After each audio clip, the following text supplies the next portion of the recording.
Saudara yang Tuhan Yesus kasihi, hari ini saya, Pendeta Ayub Yahya, akan membahas topik mengenai keluar dari masalah. Dasar bacaan Alkitab kita dari Yohanes pasal 5, ayat 1 sampai dengan yang ke-9. Penyembuhan pada hari Sabat di kolam Bethesda. Demikian firman Tuhan. Sesudah itu ada hari raya orang Yahudi, dan Yesus berangkat ke Yerusalem. Di Yerusalem dekat pintu gerbang domba ada sebuah kolam yang dalam bahasa Ibrani disebut Bethesda. Ada 5 serambinya. Dan di serambi-serambi itu berbaring sejumlah besar orang sakit, orang-orang buta, orang-orang timpang, dan orang-orang lumpuh yang menantikan goncangan air kolam itu. Sebab sewaktu-waktu turun malaikat Tuhan ke kolam itu dan menggoncangkan air itu, barang siapa yang terdahulu masuk ke dalamnya, sesudah goncangan air itu, menjadi sembuh, apapun juga penyakitnya. Di situ ada seorang yang sudah 38 tahun lamanya sakit. Ketika Yesus melihat orang itu berbaring di situ, dan karena ia tahu bahwa ia telah lama dalam keadaan itu, berkatalah ia kepadanya, "Maukah engkau sembuh?" Jawab orang sakit itu kepadanya, "Tuhan, tidak ada orang yang menurunkan aku ke dalam kolam itu apabila airnya mulai goncang. Dan sementara aku menuju ke kolam itu, orang lain sudah turun mendahului aku." Kata Yesus kepadanya, "Bangunlah, angkatlah tilammu dan berjalanlah." Maka pada saat itu juga sembuhlah orang itu, lalu ia mengangkat tilamnya dan berjalan. Saudara-saudara yang Tuhan Yesus kasihi, ada saatnya kita terjebak dalam situasi yang berat, dan kita ingin keluar dari situasi itu. Kita sudah berusaha sekuat tenaga, tetapi kita tidak juga bisa keluar. Kita seolah terjebak di lorong gelap tidak berujung, dan kita hanya bisa berdoa dalam kepedihan sambil bertanya dalam hati, mengapa semua ini harus kita alami? Di mana Tuhan? Mengapa dia seolah diam, membisu? Saudara-saudara, situasi yang menekan itu bisa bermacam-macam bentuknya. Bisa berupa sakit penyakit yang berkepanjangan. Kita sudah berusaha menjaga kesehatan, tetapi ternyata penyakit yang tidak kita harapkan itu menerpa tubuh kita. Kita sudah berobat kemana-mana, menghabiskan begitu banyak biaya dan energi, tapi nggak juga sembuh. Atau problem itu juga bisa berupa masalah keluarga. Anak yang terus membuat masalah, belum satu masalah selesai, sudah membuat masalah lagi. Terus begitu. Atau orang tua yang ribut dan ribut. Tidak ada hari tanpa piring terbang, atau lengkingan kemarahan yang sahut menyahut. Atau suami atau istri yang tidak kunjung insaf dari sifat dan kebiasaan buruk, yang membuat suasana rumah seperti dalam neraka. Bisa juga, saudara-saudara, masalah itu berupa problema pribadi. Pekerjaan yang tidak kunjung dapat. Kita sudah berusaha mencari, tetapi selalu mendapat penolakan dan penolakan. Atau jodoh yang tak kunjung tiba, kita begitu ingin mengharapkan datangnya seorang pasangan hidup. Tapi sudah berusaha sekian lama pun kita selalu kepentok berbagai hal. Atau masa depan yang tidak kunjung cerah. Kita sudah berdoa, bahkan mungkin sudah berpuasa. Berusaha juga kita tidak kurang. Tapi semua itu seolah bertemu di jalan yang buntu. Katanya badai saja pasti berlalu, tetapi persoalan yang kita hadapi tak kunjung berlalu.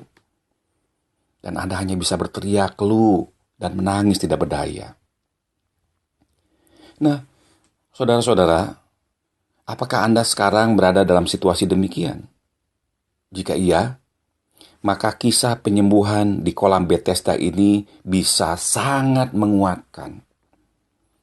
Dikisahkan di sini ada orang yang 38 tahun sakit. Ya, 38 tahun. Tidak dijelaskan di sini sakitnya apa, tetapi itu pasti sakit yang berat. Karena orang-orang sakit yang berharap kesembuhan dari keajaiban kolam Bethesda zaman itu biasanya adalah orang-orang yang sakit berat, yang sudah berusaha mencari kesembuhan kemana-mana dan gak sanggup. Orang ini hanya bisa berbaring lemah, kalaupun bisa bergerak, sangatlah terbatas. Di ayat yang ke-7 ia berkata demikian dengan memelas, Tuhan, tidak ada orang yang menurunkan aku ke dalam kolam itu, dan sementara aku menuju ke situ, orang lain mendahului. Kolam Bethesda pada waktu itu kerap terjadi penyembuhan. Dikatakan di ayat yang ke-4, sewaktu-waktu turun malaikat Tuhan ke kolam dan menggoncangkan airnya, barang siapa yang terdahulu masuk ke dalam kolam sesuka goncangan itu, maka akan sembuh dari penyakitnya. Saudara-saudara, menderita sakit begitu rupa selama 8 tahun tentu amat sangat berat. Pernah dulu saya mengunjungi seorang rekan pendeta di Banjarmasin waktu mission trip ke daerah di Kalimantan bersama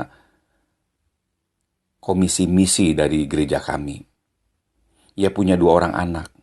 Anak pertama laki-laki usia 32 tahun. Sejak usia 6 tahun terserang penyakit aneh yang membuat tangan dan kakinya lumpuh. Ia hanya bisa tiduran di ranjang.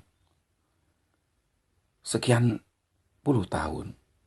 Kaki dan tangannya sudah mengecil karena sudah tidak bergerak sekian lamanya. Lalu anak yang kedua wanita, Down syndrome. Bisa dibayangkan pergulatan batin keluarga ini amat sangat berat. Jadi jikalau sekarang kita tengah bergumul dengan masalah kita, apapun masalah yang dihadapi, mari kita ingat orang-orang lain yang juga tengah bergumul dengan masalah yang jauh lebih besar. Bukan untuk mengecilkan pergumulan kita, tetapi untuk supaya kita bisa melihat keadaan kita dengan lebih rasional, tidak melulu melihat dengan emosional. Sebab ada ungkapan bijak, kalau menyangkut keadaan atau harta milik, lihat ke bawah. Masih banyak orang yang lebih susah dibanding kita. Supaya kita tidak kecil hati. Tetapi kalau menyangkut prestasi atau kepandaian, lihat ke atas bahwa masih ada orang yang lebih pintar dari kita. Masih ada langit di atas langit. Supaya kita tidak lupa diri. Jangan kebalik. Kalau menyangkut keadaan atau harta milik, kita lihatnya ke atas. Sehingga kita tidak bisa bersyukur. Sebaliknya menyangkut prestasi, kepandaian, kita lihat ke bawah lalu kita menjadi sombong. Saudara-saudara yang Tuhan Yesus kasihi, kembali ke kisah penyembuhan di kolam Bethesda. Apa yang bisa kita pelajari dari kisah ini? Apa yang membuat si lumpuh dari Bethesda itu bisa keluar dari masalahnya, yaitu sembuh dari sakitnya? Yang pertama, ia menyadari sekaligus mengakui kelemahannya. Seumpama orang sakit, awal kesembuhan adalah menyadari bahwa dirinya sakit. Sakit yang berbahaya adalah sakit yang tidak disadari. Dan itulah juga sebabnya kenapa penyakit rohani lebih berbahaya daripada penyakit jasmani. Karena penyakit rohani umumnya tidak disadari kecuali oleh orang lain. Mana ada misalnya orang sombong, sadar dirinya sombong. Tidak heran hal yang paling sulit menolong misalnya anak-anak remaja yang punya perilaku buruk adalah menyadarkan bahwa perilakunya itu buruk dan harus diubah. Kesembuhan berawal dari kesadaran akan sakit yang diderita. Begitu juga kelepasan kita dari masalah. Pertama-tama sadari, akui bahwa kita sedang punya masalah dan membutuhkan bantuan. Yang repot kalau seseorang itu bukan menyadari dan mengakui masalahnya, tetapi justru mengelak dari masalah itu lalu mencari pembenaran, mencari kambing hitam, bahkan kemudian membawa-bawa nama Tuhan. Ada selebriti yang tertangkap karena penyalahgunaan narkoba misalnya. Lalu bilangnya apa? Ini cobaan dari Allah. Atau ada politikus yang tertangkap korupsi. Lalu kemudian dia melemparkan kesalahannya kepada orang-orang lain. Oh, ini konspirasi untuk menyebak saya, katanya. Suami yang selingkuh, beralasan, nah namanya juga laki-laki. Kalau terus di rumah dikasih makan sayur asem kan bosan. Lagian teman-teman saya juga begitu. Di lingkungan saya wajar-wajar saya kok melakukan itu. Dan pula kalau Tuhan tidak menghendaki, mana bisa saya bertemu dan saling tertarik dengan selingkuhan saya. Lihat, mengelak dari masalah, lalu lingkungan menjadi pembenaran, bahkan kemudian Tuhan dipakai sebagai alasan. Itulah sebabnya, saudara-saudara, ketika hendak menyembuhkan si lumpuh di kolam Bethesda, Tuhan Yesus mulai dengan sebuah pertanyaan. Maukah engkau sembuh? Kalau orang sudah tidak ada keinginan untuk sembuh, malah kemudian mencari-cari pembenaran, mencari-cari kambing hitam, entah lingkungan, entah ya saya kan sejak kecil begitu atau apapun, maka akan sulit mencapai kesembuhan.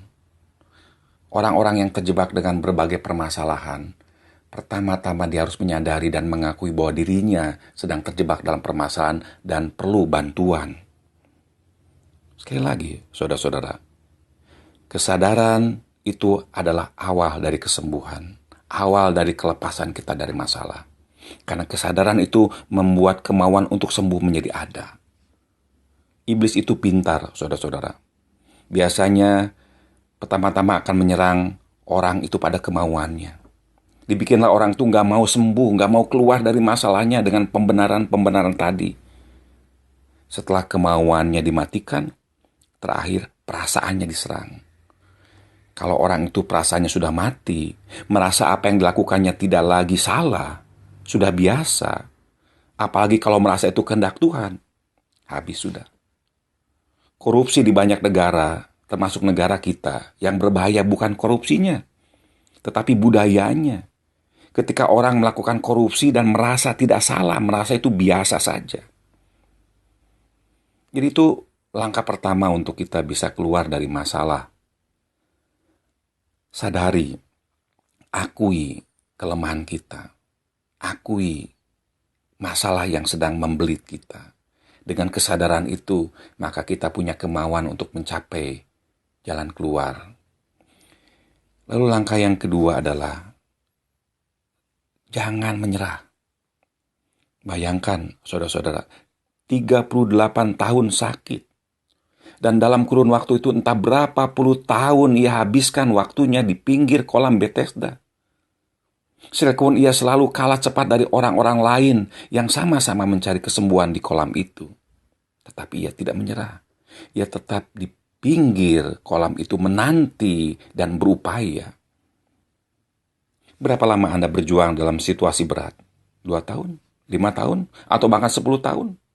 Berapa lama pun Anda berada dalam situasi yang berat, kuncinya jangan menyerah, never give up. Karena selama kita hidup, akan selalu ada kesempatan untuk kita sampai di ujung jalan pergumulan kita. Mungkin kita tidak tahu kapan, tetapi ingat selalu, tidak ada pesta yang tidak berakhir dan tidak ada perkabungan yang tidak berujung. Kuncinya sekali lagi terus berusaha. Sebab kalau kita menyerah dalam situasi sulit, maka tamat sudah sampai di situ. Tapi kalau kita terus berusaha, sedikit apapun usaha kita, setidaknya selalu ada kemungkinan untuk kejutan terjadi. Sayangnya, orang kerap menyerah di tengah jalan.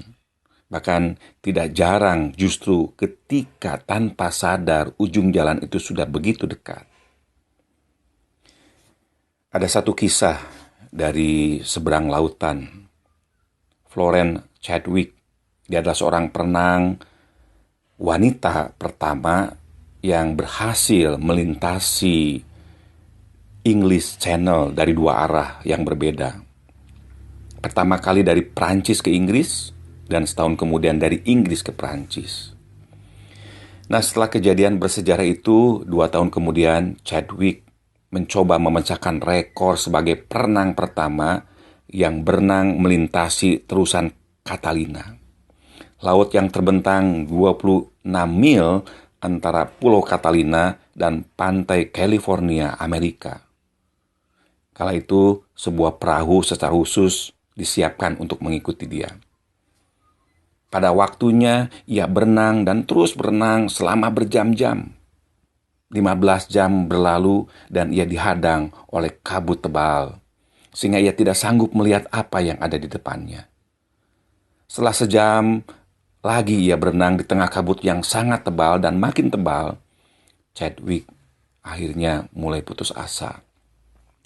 Dan ia menyerah. Ia minta ditarik ke atas perahu. Sesaat setelah ia duduk di atas perahu, ia baru sadar bahwa ia berhenti kurang dari 1 mil sebelum pantai California. Artinya apa? Ia sebenarnya sudah begitu dekat dengan tujuan, tetapi keputusasaan sudah telanjur menggerogoti hatinya, maka gagallah ia. Tidak jarang ketika ujung jalan sudah begitu dekat, lalu kita menyerah. Maka langkah kedua untuk kita bisa keluar dari masalah kita, jangan menyerah. Dan langkah yang ketiga, saudara-saudara, tetaplah beriman dan berpengharapan di dalam Tuhan. Sadar akan kelemahan itu bagus, punya sikap pantang menyerah itu oke, tetapi itu tidak cukup. Kita harus mengiringi dengan iman dan pengharapan kepada Tuhan. Sebab kalau cuma tidak mau menyerah, bisa saja orang kemudian menjadi seradak seruduk dan menghalalkan segala cara.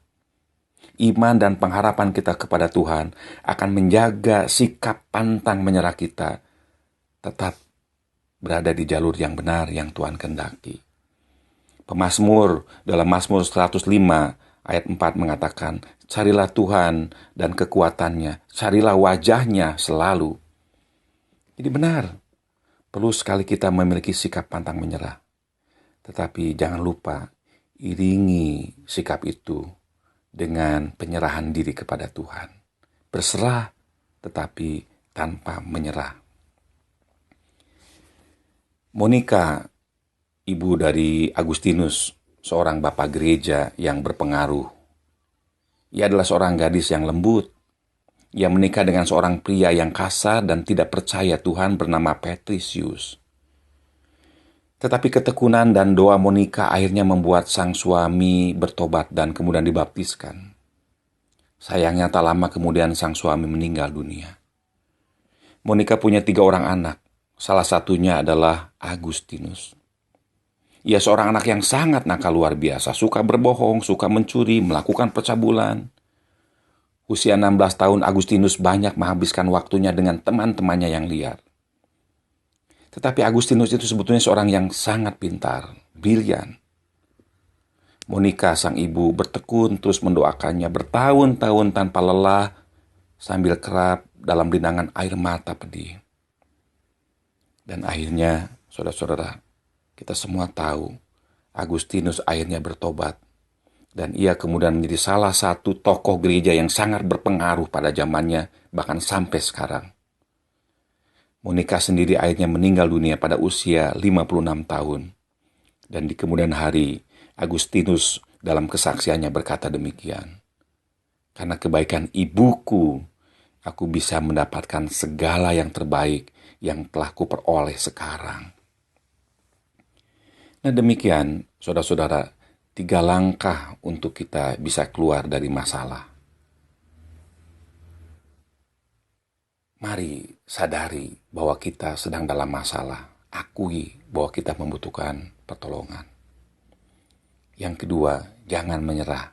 Teruslah berusaha. Sebab ketika kita selesai berusaha, maka tamat sampai di situ. Tetapi usaha sekecil apapun berarti kita masih punya harapan. Dan yang ketiga, tetaplah beriman dan pengharapan di dalam Tuhan. Tuhan kita adalah Tuhan yang bertanggung jawab. Ia tidak mungkin membuat kita kecewa. Demikian, saudara-saudara, menyadari, mengakui masalah kita, jangan menyerah, berpengharapan di dalam Tuhan, dan kepada orang-orang seperti itulah Tuhan Yesus bertanya, maukah engkau sembuh? Amin.